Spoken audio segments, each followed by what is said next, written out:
México es un país tan hermoso que hasta los ángeles hacen fila para visitarlo, pero también tan impredecible que, a veces, esos mismos ángeles mejor se regresan al cielo por carretera. Y es que hay rincones donde la luz simplemente no llega, donde la ley se esconde detrás de una esquina y donde, si Dios pasó, seguramente no dejó su ubicación en Google Maps. En este país de volcanes, pueblos mágicos y comida deliciosa, también existen zonas donde la autoridad se disuelve, la violencia manda y la gente aprende a sobrevivir a fuerza de costumbre. Lugares donde los policías no entran sin permiso o sin rosario. Sitios donde los gobiernos cambian, pero el miedo se queda sentado, cómodo, como si fuera el dueño del terreno. Y lo más inquietante no es la violencia en sí, sino la sensación de vacío. Ese silencio pesado en las calles cuando todos saben que algo pasa, pero nadie dice nada. Colonias donde la noche llega más temprano, municipios donde una patrulla puede ser la presa en vez del cazador, ciudades donde un enfrentamiento puede estallar con la misma naturalidad que un saludo. En estos lugares, la fe se vuelve una moneda extraña. Algunos rezan a santos, otros a la Santa Muerte y otros simplemente a que su día termine sin balas. Porque aquí la espiritualidad no se pierde, se transforma y a veces se distorsiona tan feo que parece que hasta el diablo pide vacaciones. Hoy te voy a llevar a un recorrido por 9 sitios donde México muestra su lado más crudo, más oscuro y más inquietante. 9 lugares donde la ley tropieza, donde la justicia se confunde y donde la esperanza se esconde debajo de la cama. Sitios reales, documentados, donde la violencia, el abandono o la impunidad han creado un ambiente tan hostil que pareciera que Dios literalmente dio media vuelta. Desde barrios donde la policía entra en convoy hasta municipios donde los sacerdotes son asesinados dentro de templos, pasando por casos recientes que han sacudido al país entero, como lo que ocurrió esta misma semana en El Salto, Jalisco, donde 2 mujeres policías fueron emboscadas en pleno turno. Este no es un vídeo para asustarte. Bueno, sí, un poco sí, pero sobre todo es un recordatorio de que la realidad mexicana a veces supera al terror que contamos en este canal, y lo hace sin maquillaje, sin screamers y sin música inquietante. Lo hace con hechos, con nombres, con vidas reales. Así que prende la luz, acomódate y respira profundo, porque I Got You Destroys presenta 9 lugares mexicanos abandonados por Dios. Número 9. El Salto es uno de esos lugares donde la mañana nunca garantiza tranquilidad, donde el sol puede salir radiante, pero la sombra que deja el crimen organizado es más larga que cualquier amanecer. Y esa sombra se hizo evidente este 11 de noviembre, cuando 2 mujeres policías viales comenzaron su turno como cualquier otro día, sin saber que la patrulla en la que viajaban se convertiría en su tumba. Eran poco más de las 8 de la mañana cuando la unidad circulaba por la colonia Lomas de San Juan. Un patrullaje simple, rutina, nada heroico, nada extraordinario. Solo 2 oficiales cumpliendo con su trabajo, revisar un vehículo con vidrios polarizados, una infracción común que cualquiera ha visto miles de veces, pero en El Salto hasta lo común se puede volver letal. Mientras realizaban la inspección, los aparentes dueños del vehículo las amagaron con armas largas. No hubo advertencia, no hubo negociación, solo una emboscada directa, certera y brutal. Los disparos retumbaron tan fuerte que los vecinos, acostumbrados a no meterse, apenas alcanzaron a asomarse cuando ya todo había terminado. La cabina de la patrulla quedó perforada, el motor aún encendido y 2 oficiales inmóviles. La escena fue tan rápida que ni siquiera dio tiempo de pedir apoyo. Fue el tipo de ataque que no deja espacio para la reacción y mucho menos para la esperanza. El tipo de ataque que envía un mensaje claro: aquí nadie está por encima del miedo, ni los ciudadanos, ni los policías, ni el Estado. Y es que El Salto no es nuevo en este tipo de episodios, lleva años atrapado entre células delictivas, disputas locales, ejecuciones silenciosas y un ambiente de desconfianza donde la autoridad llega, pero llega tarde, siempre tarde. En este municipio, las patrullas no solo resguardan, también son blanco, y cuando la línea entre la vida y la muerte depende de detener un coche con vidrios oscuros, es evidente que la ley ya no gobierna. El operativo que se montó después incluyó helicópteros, convoys y toda la maquinaria de seguridad estatal, un despliegue que intenta demostrar fuerza pero que inevitablemente revela debilidad. Porque en México, cuando la reacción es espectacular, casi siempre es porque el crimen ya ganó la primera jugada. Y este fue otro de esos casos donde la autoridad llega con sirenas pero sin respuestas.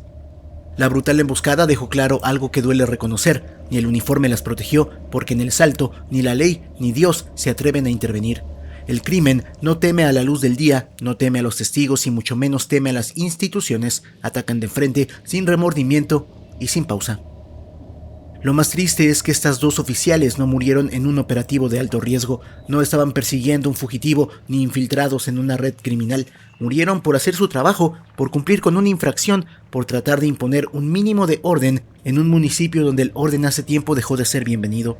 Y así, mientras los habitantes vuelven a su rutina con el acostumbrado silencio resignado, las calles del Salto vuelven a recordarle al país que hay lugares donde el Estado es un visitante y donde la vida puede terminar en el mismo lugar donde empezó el turno.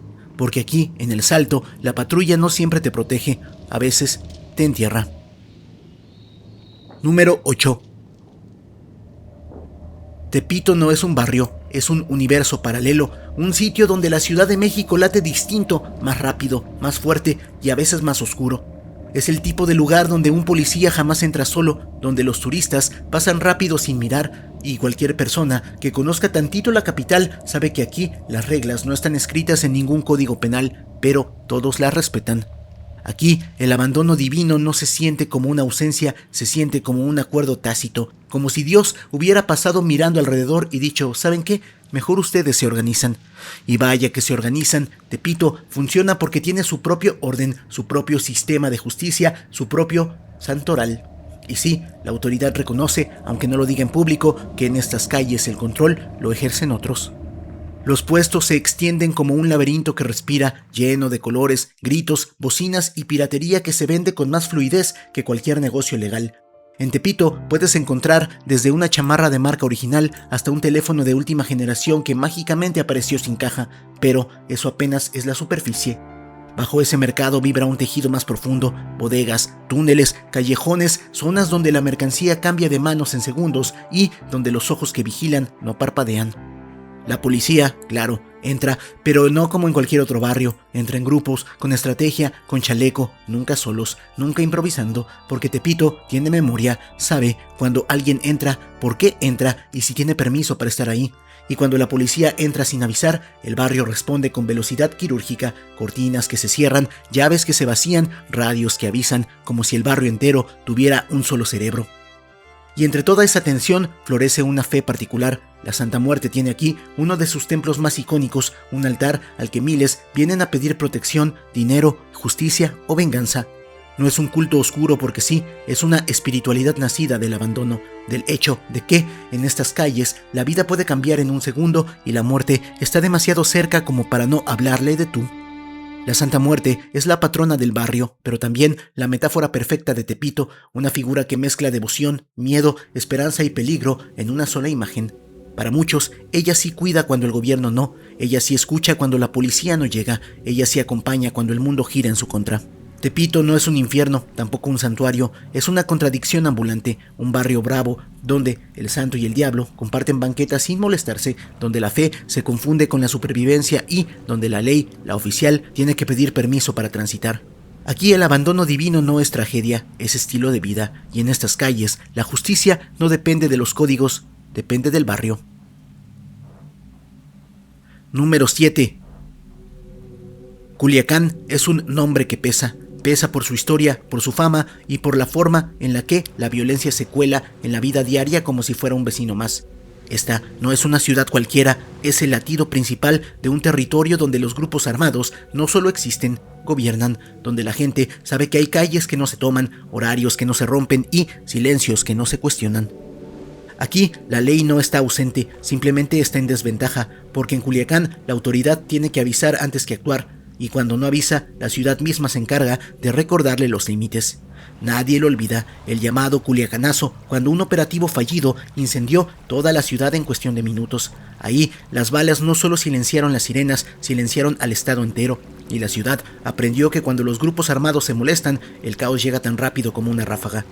Pero lo más inquietante es cómo la violencia puede ser tan visible y tan invisible al mismo tiempo. En Culiacán, un enfrentamiento puede estallar a plena luz del día en avenidas llenas, sin que nadie ponga resistencia, no porque la gente no quiera, sino porque aprendieron a no enfrentarse a un poder que no conocen, pero que sienten en cada esquina. El miedo aquí es sensato, es una medida de supervivencia.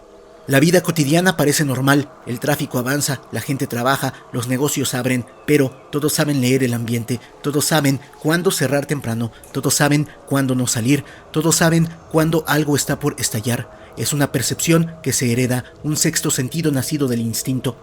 Y aunque las autoridades federales y estatales han intentado retomar el control en varias ocasiones, la realidad es que Culiacán opera bajo un equilibrio extraño, una especie de tregua no escrita donde la ciudad funciona siempre y cuando nadie rompa las reglas impuestas por quienes no aparecen en la boleta electoral. Ese control se refleja incluso en la manera en la que la ciudad reacciona ante la presencia armada. Camionetas sospechosas avanzan sin prisa, hombres encapuchados circulan sin apuro y nadie dice nada, porque aquí levantar la voz puede ser una sentencia y porque todos saben que la justicia no siempre usa uniforme, pero la venganza sí.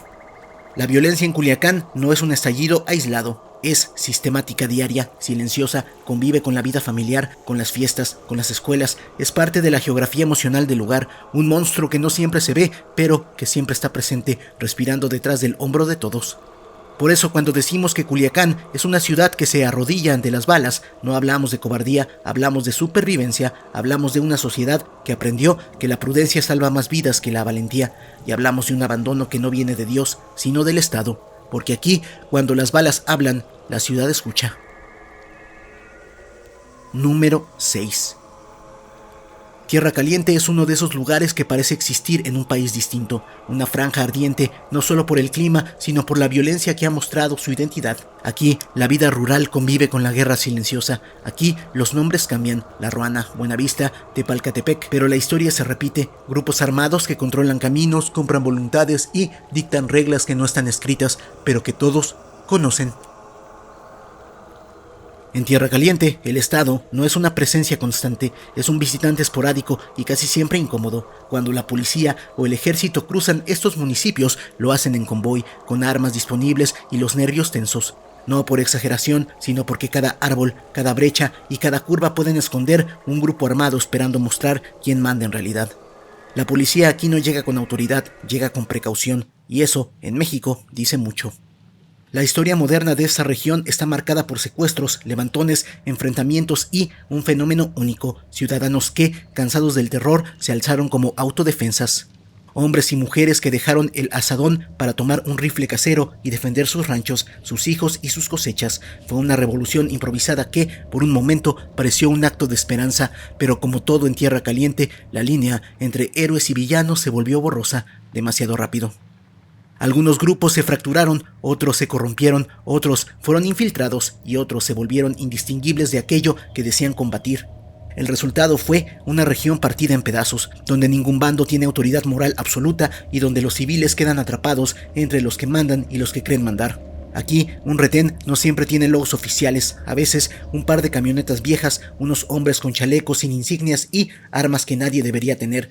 Y si te detienen, no siempre preguntan a dónde vas, sino quién te respalda. En un mundo donde hasta para ir al mandado, la gente primero escucha si hay disparos a lo lejos. Las calles de los pequeños poblados cuentan historias sin palabras, casas abandonadas con agujeros de bala, escuelas cerradas por precaución y plazas donde la gente conversa en voz baja, como si el viento pudiera llevar sus opiniones a oídos equivocados. En Tierra Caliente, opinar también es un riesgo. Y es que aquí la fe se vuelve necesidad. Muchos se encomiendan al santo del pueblo, otros a la Santa Muerte y otros simplemente al silencio, porque el silencio en esta región salva más vidas que cualquier santo. Hablar puede ser un lujo que pocos se pueden permitir.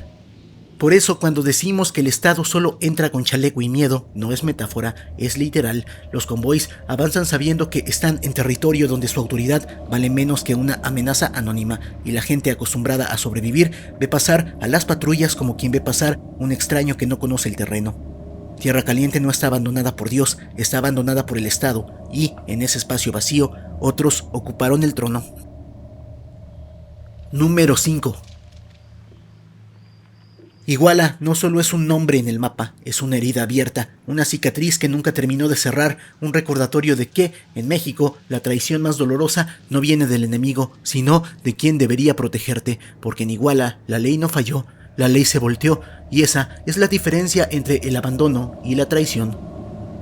La noche del 26 de septiembre de 2014 no fue una más. Los estudiantes de Ayotzinapa salieron a las calles con la ingenuidad justa, creyendo que tomar un camión para asistir a una protesta era parte de la vida estudiantil. Lo que no sabían es que esa decisión los llevaría directo al corazón de un municipio descompuesto, donde la policía municipal no actuaba con autoridad, sino como brazo armado del crimen organizado. Iguala no solo dejó de proteger a sus jóvenes, los entregó, los persiguió, los cazó y luego le echó la culpa al gobierno federal. Aquel 26 de septiembre las sirenas no llegaron para salvar, llegaron para disparar. Los uniformados, en vez de escoltar estudiantes, los interceptaron, los rodearon y los atacaron. Comandados por el alcalde de Iguala, José Luis Abarca, mejor amigo de Andrés Manuel López Obrador, las calles se convirtieron en un laberinto de terror. Balas, persecuciones, camiones, detenidos a la fuerza, varios jóvenes fueron asesinados en el acto, otros desaparecieron. Hasta hoy, el país entero repite su número como un mantra que existe respuestas. 43 vidas arrancadas, fragmentadas, ocultadas, 43 historias que se convirtieron en símbolo de un abandono que no fue accidental, sino estructural. Y lo más desgarrador es que los estudiantes no murieron en un enfrentamiento entre grupos armados, no estaban en una zona de guerra, no estaban infiltrando un territorio enemigo, estaban siendo víctimas de quienes debían escoltarlos, cuidarlos y defenderlos. Por eso Iguala duele tanto, porque la traición vino desde adentro, desde Abarca. Los años han pasado, pero la herida sigue latiendo. Las madres envejecen buscando a sus hijos, los padres repiten sus nombres para que no desaparezcan también del lenguaje del país. Mientras tanto, Iguala intenta seguir con su vida cotidiana. Los mercados abren, los taxis circulan, las escuelas reciben alumnos, pero el fantasma está ahí, en cada esquina, en cada patrulla, en cada mirada que evita hablar de aquella noche. Iguala es un recordatorio cruel de lo que ocurre cuando la autoridad se pervierte, cuando el Estado municipal se rompe. Cuando el municipio que debería proteger a sus jóvenes los entrega como si fueran mercancía. Aquí Dios no se fue, aquí Dios presenció la traición y guardó silencio. Porque sí, fue el Estado de Iguala, fue Abarca, amigo de AMLO. Número 4. Reynosa es una ciudad que vive en frontera, pero no solo geográfica. Aquí existe otra frontera, una más peligrosa, una que no aparece en los mapas, la frontera entre lo que se puede decir y lo que se tiene que callar, entre lo que pasa a la vista de todos y lo que ocurre en silencio, entre la vida cotidiana y la violencia que puede estallar sin previo aviso. Esta ciudad ha aprendido a la mala que el miedo puede ser un muro más alto que cualquier estructura física, un muro invisible que divide colonias, horarios, rutas y decisiones, porque en Reynosa incluso respirar depende del día, del clima social, de los rumores que corren entre los vecinos cuando cae la noche. Por años, Reynosa ha sido escenario de disputas feroces entre grupos criminales que buscan controlar la frontera, y esto ha convertido a la ciudad en una especie de tablero de ajedrez donde cada calle puede cambiar de dueño según la hora.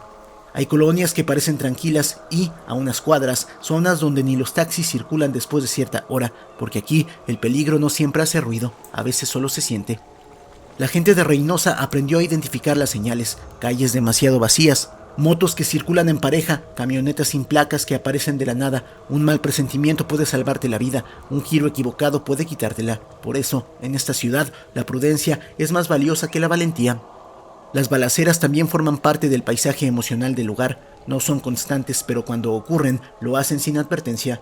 Plena luz del día, en avenidas transitadas, en plazas, en cruceros donde un minuto antes la vida parecía normal. La diferencia es que, en Reynosa, la normalidad es un disfraz que todos aprendieron a usar. La policía, por su parte, avanza con cautela. Las fuerzas estatales y federales entran, patrullan, detienen, pero el miedo no se va, no puede irse, porque Reynosa no solo sufre la violencia, la anticipa, la presiente, la respira. Es un lugar donde la autoridad parece ir siempre un paso atrás del caos y donde cada operativo importante genera una tensión que se palpa en el aire como una tormenta en el horizonte. Los ciudadanos han sido testigos de episodios terribles, ataques aleatorios, persecuciones que cruzan avenidas completas, bloqueos armados que paralizan toda la ciudad. En Reynosa, lo impredecible es parte del menú diario y esa incertidumbre es la que desgasta más que cualquier bala. Aquí, el abandono divino no se siente como una ausencia, sino como un castigo, como si la ciudad hubiera sido condenada a vivir en alerta eterna, a no dormir completamente, a no confiar del todo, a sobrevivir en un entorno donde cada día puede ser normal o puede terminar en caos absoluto. Por eso Reynosa es uno de los lugares donde la ley no manda, manda el miedo, y el miedo en esta ciudad es un gobernante puntual, silencioso y absolutamente implacable. Número 3. Apatzingán no es solo un municipio, es un epicentro, el corazón palpitante y a veces sangrante de una guerra que lleva años encendida. Aquí no hay tregua, no hay silencio verdadero y no hay neutralidad posible. Es tierra donde todos crecieron aprendiendo algo que ningún niño debería saber, que las armas tienen nombres, sonidos y distancias letales. En Apatzingán, distinguir entre un R-15 y una K-47 no es un dato técnico, es una herramienta de supervivencia. La ciudad vive con un ritmo peculiar. Por la mañana, el mercado abre con normalidad, los puestos de frutas brillan abajo del sol y los niños van a la escuela con mochilas que pesan menos que las preocupaciones de sus padres. Pero basta un mensaje, una patrulla en retirada, una camioneta sospechosa o el simple silencio extraño de las aves para que todos entiendan que algo está por desatarse.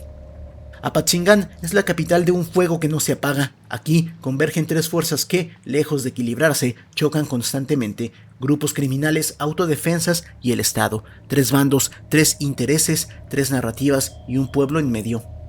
Los autodefensas surgieron aquí con fuerza, con rabia, con un sentimiento colectivo. Si el gobierno no nos cuida, nos cuidamos entre nosotros. Hombres que dejaron sus oficios, sus ranchos y sus familias para empuñar un arma, no como un sueño heroico, sino como un acto desesperado. Por un momento parecieron levantar la esperanza, pero como ocurre en esta región, el poder corrompe y divide.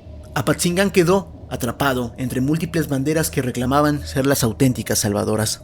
Mientras tanto, los grupos criminales nunca se fueron realmente, cambiaron de nombre, de líderes, de estrategias, pero no de territorio. Siguen ahí, en las carreteras, en las brechas, en las noches en que las luces se apagan por precaución. Siguen siendo una presencia tan cotidiana como el calor que derrite el pavimento. Los militares patrullan con disciplina, armas largas y mirada fija. ¿Saben qué? Aquí, cada operativo puede escalar en segundos. Cada casa, aparentemente tranquila, puede ser un refugio, un escondite o una trampa.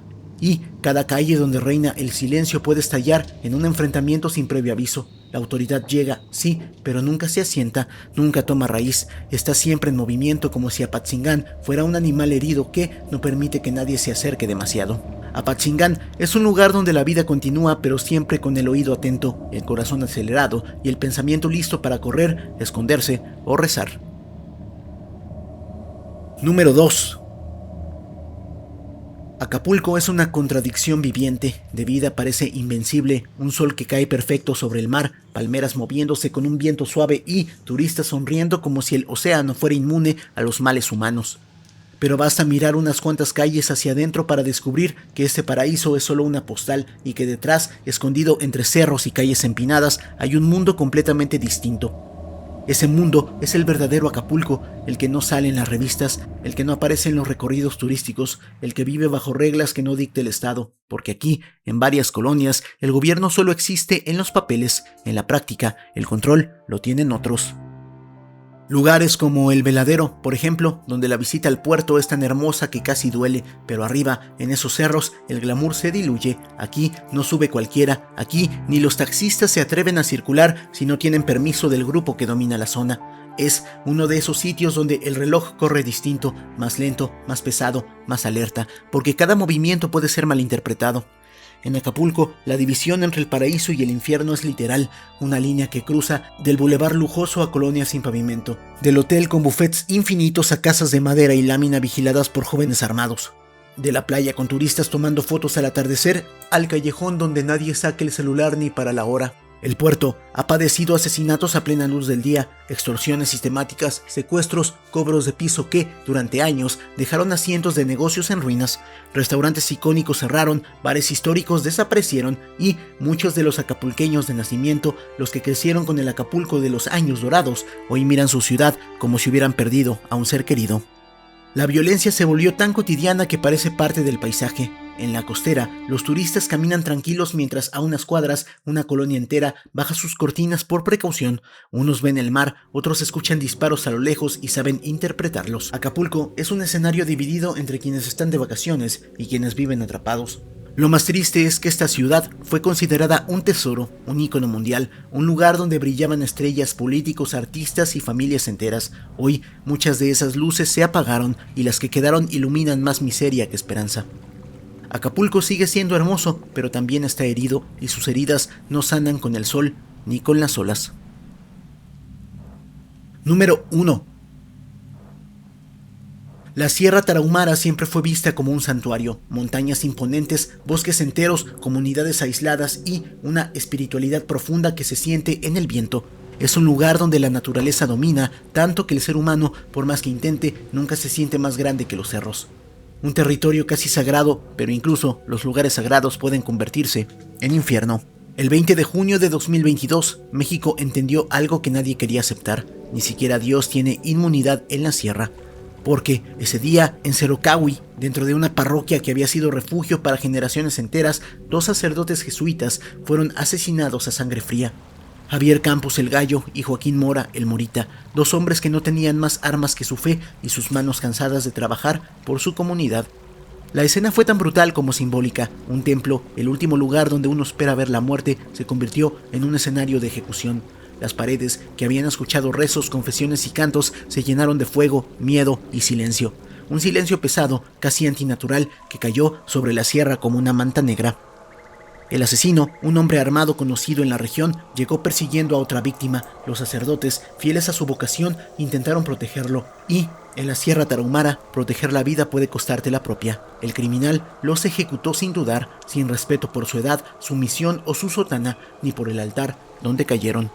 La noticia estremeció al país, pero en la sierra no sorprendió, porque allá el abandono estatal es viejo. Allá la ley no llega a caballo ni en patrulla, llega tarde, llega cansada o no llega. Las comunidades rarámuri viven en medio del acoso criminal desde hace años: despojo de tierras, cobro de piso, tala ilegal, narcotráfico, desapariciones. Los sacerdotes, religiosos y voluntarios eran muchas veces la única autoridad moral que quedaba, los únicos que no se iban. Por eso duele tanto, por eso pesa tanto, porque si hasta ellos, los que se quedaban cuando los demás huían, cayeron dentro del templo, ¿qué queda para los demás? Tras el asesinato, el país vio imágenes de los jesuitas llorando a sus hermanos, de la gente de Cerocahui dejando flores, de indígenas rarámuri en silencio con un dolor que no se grita, se carga, y entendimos algo que nos horroriza. Cuando un templo deja de ser un refugio, la esperanza queda en la intemperie. La Sierra Tarahumara, tierra majestuosa, terminó convertida en símbolo del abandono más oscuro, no porque Dios no esté, sino porque quienes traen el demonio en las manos se sienten dueños del lugar. Y así terminamos este recorrido por 9 rincones de México, donde la ley entra con miedo, o de plano, ni entra. Lugares que existen a la vista de todos, pero que funcionan con reglas propias, como pequeños países dentro del país.